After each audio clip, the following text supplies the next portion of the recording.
Coming up on Locked On Dodgers. I don't know the truth about everything that happened with Trevor Bauer, but I do know some things that absolutely aren't true, and yet a lot of people are saying them. I'm going to talk about some of the most common inaccurate talking points about the Trevor Bauer situation.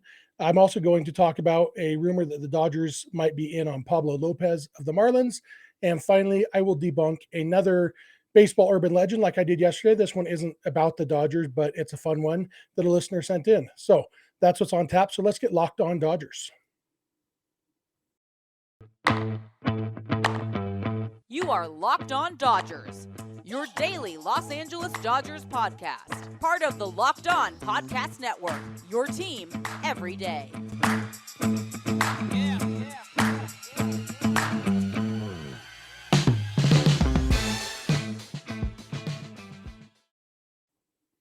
Hey, Dodger fans, this is Locked On Dodgers, part of the Locked On Podcast Network, your team every day. Thank you for making Locked On Dodgers your first listen every weekday morning. Remember, this show is free and available on all podcast platforms and on YouTube simply by searching for Locked On Dodgers. Or even better, go ahead and subscribe wherever you're watching or listening right now, and then you will never miss a day because you know we're not going to. If this is your first time with us, I am Jeff Snider. My normal co-host is Vince Samperio, although it's just me today. Vince and I are both lifelong Dodger fans just like you are. We've also both spent time covering the Dodgers in the press box and the locker room, so we're not quite insiders, but we bring you the smart fans' perspective on our boys in blue every weekday morning. And that's the plan for today. A lot on tap to get to. Going to talk in the second segment about a rumor that the Dodgers might be interested in Pablo Lopez of the Marlins. And then in the third segment, I will talk about a baseball urban legend involving Jose Canseco. But first, I want to talk a little bit about Trevor Bauer. No, I don't. I never want to talk about Trevor Bauer. I don't like this situation. I think it's annoying, but it is big news right now. And I think that there's some things that, like, I don't have an axe to grind with Trevor Bauer. I have nothing. Like, I was excited when the Dodgers signed him. I understood the concerns that people had because of his online persona, but I thought those concerns were mostly kind of overblown. Like, even the specific, the bullying online. Yeah, I think Trevor Bauer is immature and isn't a super likable guy online, but I think I thought then and still believe that a lot of the things were overblown. There was an article, Deadspin, I think, wrote Trevor Bauer has tweeted at this college female 47 times in the last 24 hours or something. And then you look at it, and it was actually, she had tweeted at him, and there was like several people involved in the thread. And so he was responding to the thread. And on Twitter, when you respond to a thread, it goes to everybody on the thread. And so, yeah, he had sent 47 tweets or whatever that went to her because she was in the conversation and he was having an online conversation. It wasn't an extremely mature conversation or anything like that, but it wasn't the online bullying that it was portrayed to be.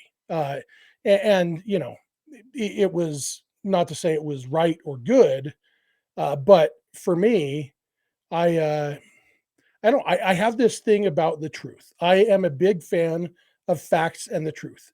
And along with that goes, one of my big pet peeves is people presenting things as fact that either are false or have at least not been proven, and presenting falsehoods as truth. It drives me crazy. And there's a lot of that going on with Trevor Bauer right now, among his supporters mostly. At least that's what I've seen. And I'm sure there's things that his accusers are saying that aren't proven to be true, that they're saying as truth. And but the ones that I'm seeing a lot of, and not just like, I'm seeing a lot from strangers, but also from people I know and like and respect. I'm seeing these talking points. And so I just want to address a couple of those. The reason that came up in my mind, David Cohn, former pitcher David Cohn, on his podcast, Towing the Slab, he talked about the PR nightmare that is for the Dodgers. And somebody commented on that. And it was on Instagram, and this person commented, and it was, I'll just read the comment. This person says, keyword, you said it, was alleged. Everything was dropped. So at this point, how are you going to call it a PR nightmare, especially for the Dodgers, who already have Julio Urias on the roster, who was found guilty and served 20 games? Hypocritical. Okay, that is a perfect example of stating something as fact that is clearly incorrect. Like, okay, the comparison to Julio. Julio, uh, legally speaking, is in basically the same exact situation as Trevor Bauer. He was, investigated by the police, no charges were filed, and he was suspended by Major League Baseball. The two key differences are A, Julio was suspended for 20 games, Bauer was suspended for 194 games, and B, everyone involved in the Julio situation, including the alleged victim, agrees that that no crime took place. That's not the case in Bauer's case. That doesn't mean a crime did take place. I'm just saying in Julio's, everyone agrees there was no crime. In Bauer's case, there is one party that is still actually three parties, but one party in the California case insisting that a crime took place. That's a key difference. And so I don't know what this Instagram idiot thinks that Julio was found guilty of, because there were no charges filed, just like with Bauer. And there was an agreement that they would drop the charges in exchange for him not getting into trouble for a year and go into anger management or something. It was, there is no found guilty. So that got me thinking about this. And there's been a couple other talking points that I've seen a lot of. I've seen a lot of people saying Trevor Bauer was proven innocent in court, in a court of law. He wasn't. For one thing, no one has, in the history of the United States legal system, no one has ever been proven innocent in a criminal court. Nobody gets proven innocent. Either you get proven guilty or you get found not guilty. No jury has ever said, we find the defendant innocent. We find them not guilty, meaning he hasn't been proven to be guilty. And the thing that I assume these people are talking about, the restraining order case where the Bauer's alleged victim filed for a restraining order, and the judge denied that, saying that there was no ongoing threat. That was not a criminal court. That was a restraining order hearing. And so while Bauer won that hearing, and Bauer and his representatives claim that means that he's been cleared of all wrongdoing, he has not. The fact that the district attorney opted not to file charges doesn't prove Bauer innocent. It says that the district attorney didn't think there was enough evidence to convict him in a criminal court, where the burden of proof is beyond a reasonable doubt. District attorneys are elected officials who care about their success rate in court. A district attorney is not going to bring charges if he or she doesn't believe that they can convict the person they bring charges against, or at least have a good chance of conviction. That's why they didn't file charges, because they didn't believe they had a good chance of conviction. That doesn't mean that they think that he's innocent even. It just means that they didn't think they could convict him beyond a reasonable doubt, which is pretty common in he said, she said cases. So I'm not saying Bauer is guilty. I'm saying factually, the truth is he has not been proven innocent. He hasn't even been found not guilty. He just didn't have charges filed. The other one that I'm seeing is he didn't do anything wrong. And the fact is he was suspended for 194 games, the longest suspension in the history of Major League Baseball's joint policy on domestic violence, sexual assault, and child abuse. And he is the only player ever suspended under that policy for sexual assault. Those are the facts. If Rob Manfred had been better at his job and had suspended Bauer for 194 games originally, and the arbitrator came back and said, I uphold this 194 game suspension, maybe people would see it differently. People, I think, are seeing that Bauer's suspension was shortened and he was immediately reinstated. I think people are taking that to mean that Bauer won his appeal.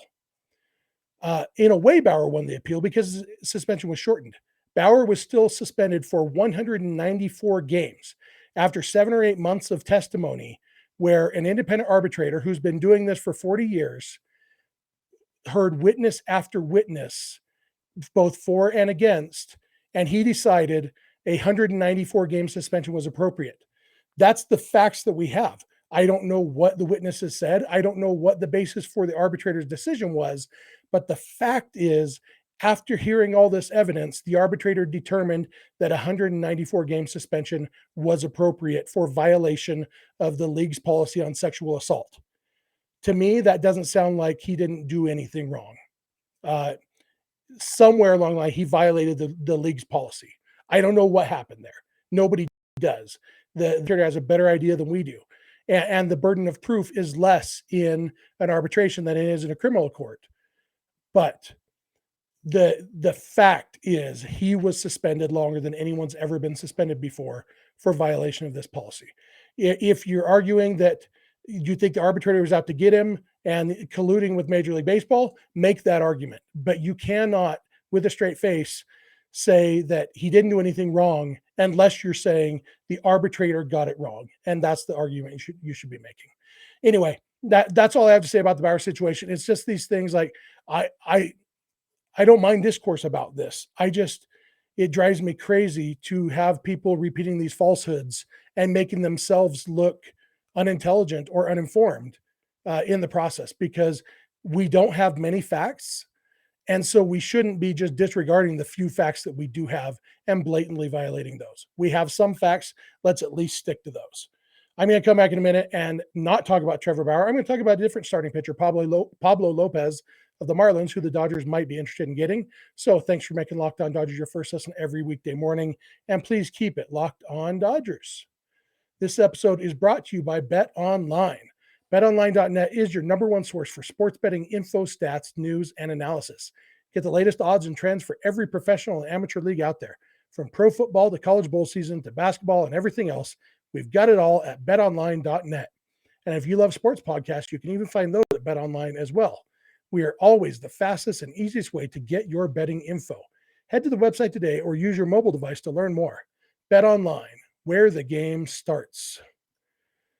All right, I am back. I want to thank you again for making Locked On Dodgers your first listen every weekday morning. When you're done here, for your second listen, check out Locked On MLB Prospects. Host Lindsey Crosby is a prospect encyclopedia, and he's going deep on the MLB stars of tomorrow. It's free and available wherever you get podcasts. So back to actual baseball talk. There was an article on Bleacher Report talking about 10 possible landing spots for Pablo Lopez of the Marlins, who I don't think it's a sure thing Lopez is going to get traded, but there are a lot of teams looking for starting pitching, and Pablo Lopez is at least available, and he's a solid starting pitcher. And so it's reasonable that he would be a player that's linked to a lot of teams. One of those teams that this article links him to is the Dodgers. And I want to read what Bleacher Report said about that. It says, one of the major remaining questions for the Dodgers going into the 2023 season is whether they have enough starting pitching. Remember, this is a staff that dealt with injury issues last year and still managed to post the lowest ERA and WHIP in baseball. The Dodgers' flaws still couldn't keep them from winning 111 games and boasting the game's most accomplished staff statistically. Yet it is still fair to ask whether adding Noah Syndergaard to a rotation with Clayton Kershaw, Julio Urias, Tony Gonsolin, and Dustin May is good enough. Kershaw had 2 stints on the injured list last year with back injuries, and it's not like he's getting any younger. May just recently returned from Tommy John surgery, while Gonsolin has not pitched a full season since 2019. Walker Buehler is also now recovering from his second Tommy John surgery since 2015. Lopez would provide the Dodgers with some depth and a potential safety net for a staff that, while elite, has some health concerns. Keep in mind, he was a Dodgers target at the trade deadline last year, but the two teams couldn't agree to a deal, with the Marlins asking for a big return. So that's the impetus, the basis for this conversation. And yeah, Pablo Lopez, he would check some boxes. I agree with this article that to the extent that there are concerns about the Dodgers starting pitching, it's health related. It's not really performance. I think all 5 of those starters that the Dodgers have, you can reasonably expect to be at least reasonably good when they're on the mound. But there's plenty of reason to wonder about the durability of, several of those 5, maybe even all 5, depending on, Julio has been healthy the last 2 years. Everybody else, it's like, okay, well, there's some health concerns, and Julio has had health concerns earlier in his career. So with all that said, the concerns are health related. And so the idea of having an innings eater, and not just an innings eater, but a good pitcher on the roster, even if it bumps them to a 6-man rotation. I don't hate that idea. I'm not totally sure though that Pablo Lopez is the right fit for that. For one thing, I'm not sure that Pablo Lopez would bump them to a 6-man rotation, because I would guess the Marlins would want a young pitcher as part of the package in return for Lopez. And if they wanted a young major league pitcher, uh, I mean, Tony Gonsolin's really the only option there. They're not going to trade Dustin May. Too much potential there. Obviously, Kershaw and Julio aren't going anywhere. And Ryan Pepio, I don't think moves the needle as far as headlining a package like that. I wouldn't trade Gonsolin for Lopez straight up even. Gonsolin has 2 more years of control than Lopez does, and he's been better than Lopez throughout their careers and significantly better last year. And yeah, Lopez, he made 32 starts. He threw 190 innings, something like that, 180 innings last year. Both of those would have led the Dodgers. 32 starts, 180 innings pitched. Both would have led the Dodgers. But he had a 3.75 ERA. He was good, but he wasn't great. And that's the only time in his career he's made more than 21 starts and thrown more than 111.1 innings. He is, other than 2022, he has those same exact concerns that we're talking about with the Dodger rotation. He hasn't proven to be a workhorse. He was a workhorse in 2022, but I'd want more than 1 year of track record. And so where I come down on Lopez is I would like to have Pablo Lopez. I think he's good. I think he could get better with the Dodgers. I think he has good stuff, and I think the Dodgers pitching coaches and everything could help him become an even better pitcher. I think he would be a very good pickup for the right price. The problem is that's our Bleacher Report's writing an article about 10 possible landing spots for Pablo Lopez. There's going to be a lot of demand for Pablo Lopez, and so when I say I'd like to have Lopez for a reasonable price, it's hard to picture the Marlins settling for a reasonable price when they have 10 potential landing spots for him. Some team is going to want him more than the Dodgers do. And, if they could work the trade and have it be just for prospects and, none of the top 4 prospects, who I said yesterday I consider untouchable in most realistic trades. Yeah, maybe, if Pepio could headline a deal for Lopez, Pepio, and 1 or 2, lower prospects, great. I don't think that deal's going to get it done from the Marlins side because there's going to be more demand. Somebody's going to offer more than that. And I don't think it would make sense for the Dodgers to include Tony Gonsolin. And I definitely don't think it would make sense to include one of their top 4 prospects. And so it seems like they're not going to get it done because he doesn't move the needle enough. Sandy Alcantara, if the Marlins want to trade that guy, yeah, we'll give up some stuff for Sandy Alcantara. But for Pablo Lopez, he's not the pitcher that Sandy Alcantara is, and he is not worth giving up a huge package for, basically, especially because they don't actually need him. The Dodgers have 5 starting pitchers right now who are very good, or at least potentially very good. Noah Syndergaard, I don't know what we're going to get from him, but worst case scenario, he's a decent 5th starter as long as he's healthy. Assuming all 5 guys are healthy, it's going to be a very good rotation. And then they have 5 guys waiting in the wings. They have guys who've pitched in the majors and Pepio and Michael Grove and Andre Jackson. And then they have Bobby Miller and Gavin Stone, who haven't made the majors yet, aren't on the 40-man roster yet, but both have pitched in AAA, are pretty much ready for the big leagues, at least at some point this season. And so they don't necessarily need another starting pitcher because even if 1 or even 2 or 3 guys go down with injury, they have guys who can fill in. And at the trade deadline, they can address those needs if those needs arise. But that's my thoughts on Pablo Lopez. I'd love to have the eye for the right price. I don't think it's going to happen. So that's all I have to say about that. I'm going to come back in a minute.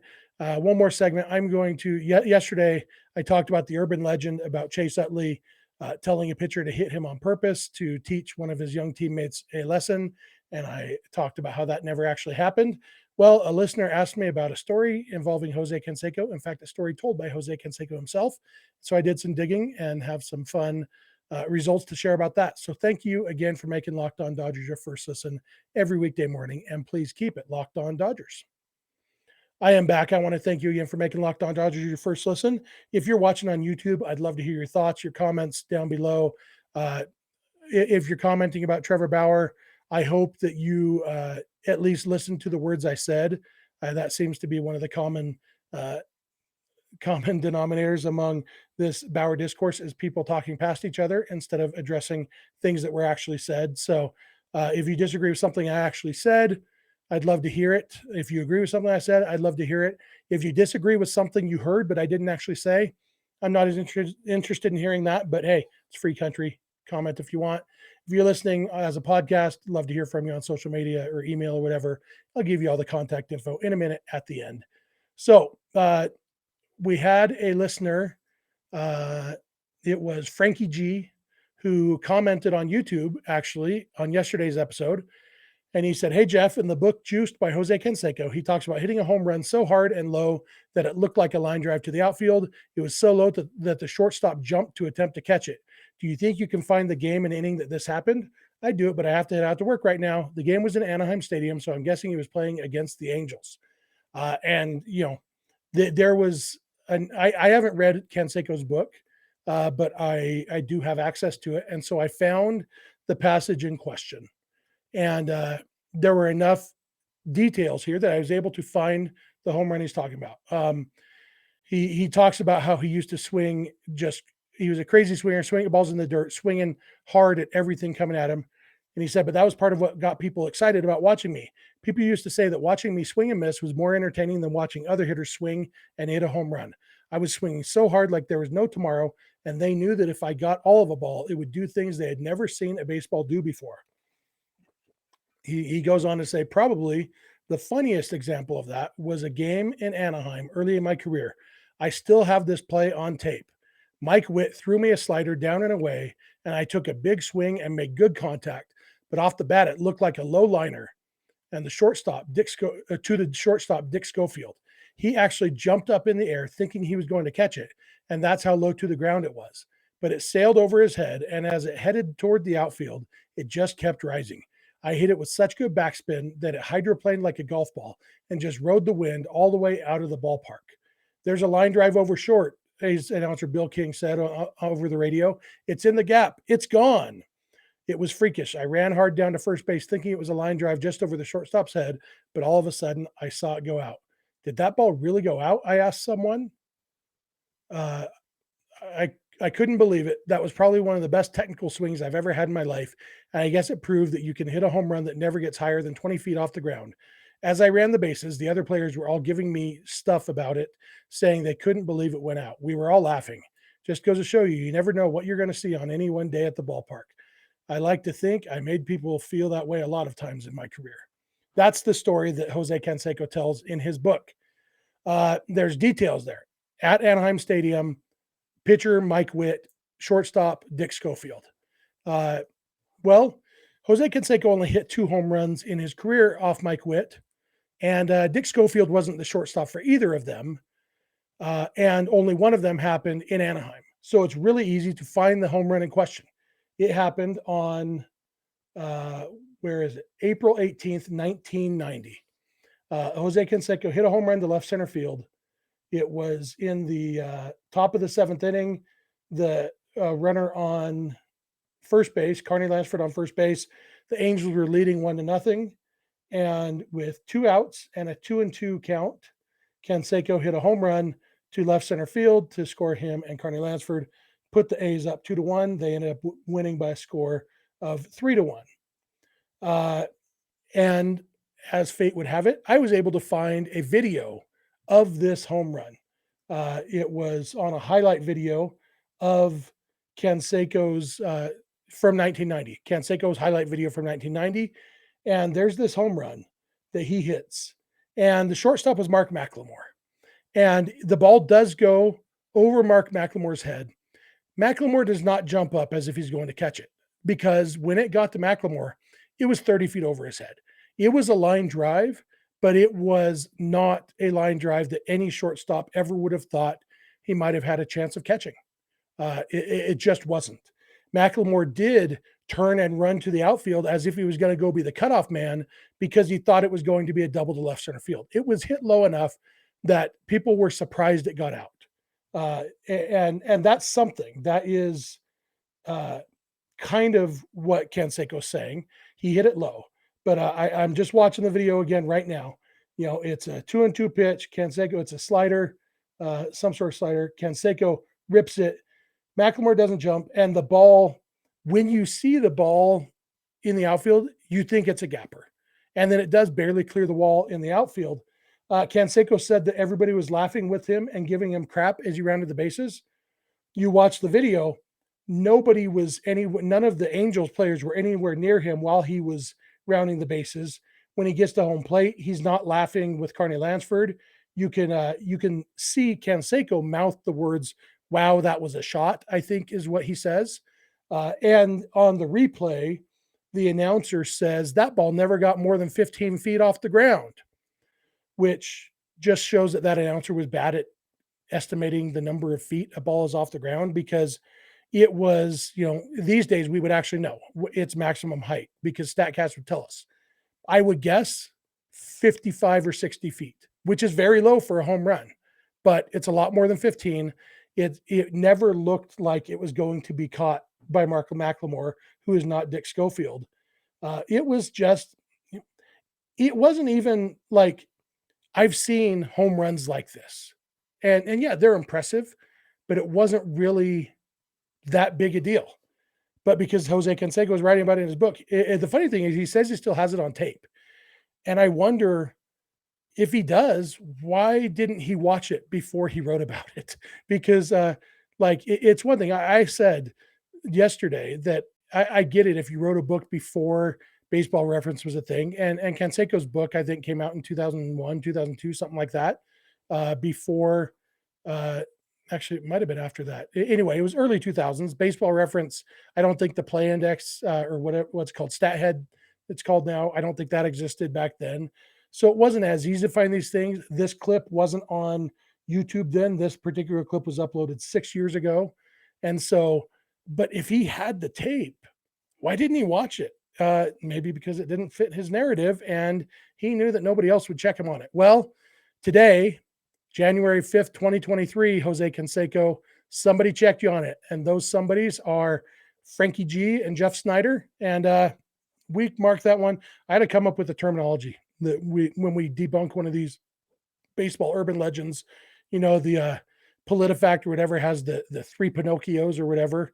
I'm not going to use that terminology, but I'll have to come up with something. But 2 days in a row now, Peter Gammons told a false story about Chase Utley, and now Jose Canseco told a false story about Jose Canseco. So let's keep those coming. This is fun, and I don't know what's fun for you guys. If you hate these, let me know and I'll stop doing them. But it's baseball history. I really like baseball. Even when it's not the Dodgers, I enjoy baseball history, baseball trivia, and this sort of thing. There's so many resources available. I think it's a lot of fun. So with that said, that's going to do it for me for today. I think, I hope my rant about the Trevor Bauer discourse came across the way it was intended. Again, I'm not saying he's guilty or innocent. I'm saying he hasn't been proven innocent. And he was suspended after months and months of witnesses and testimony and evidence was presented. So those are the facts we have. And I'm not in favor of Pablo Lopez if they have to give up a bunch for him. And Jose Canseco lied in his book. That's our summary for today. Thank you for making Locked On Dodgers your first listen every weekday morning. Now, for your second listen, check out Locked On MLB Prospects. Host Lindsey Crosby is a prospect encyclopedia, and he's going deep on the MLB stars of tomorrow. It's free and available wherever you get podcasts. If you're not watching or listening to Locked On Dodgers every weekday morning, we'd love if you'd add 1 or 2 days a month to your rotation. If you have friends or family who love the Dodgers like you do, please tell them about the show. Maybe they'll like it as much as you do. You can follow us on Instagram and on Twitter at Locked On Dodgers. Vince is on Twitter at Vince Samperio. I'm on Twitter at Snydog, and the DMs are open in all of those places. Our email address is lockedondodgers@gmail.com. And our phone number for voicemails or text messages is 323-863-LOCK-5625. We are here every weekday morning, and we hope you'll be here with us. When you get in your car or sit on your couch, tell your smart device to play podcast Locked On Dodgers, And remember, you don't have to agree. You just have to listen. We'll talk to you tomorrow.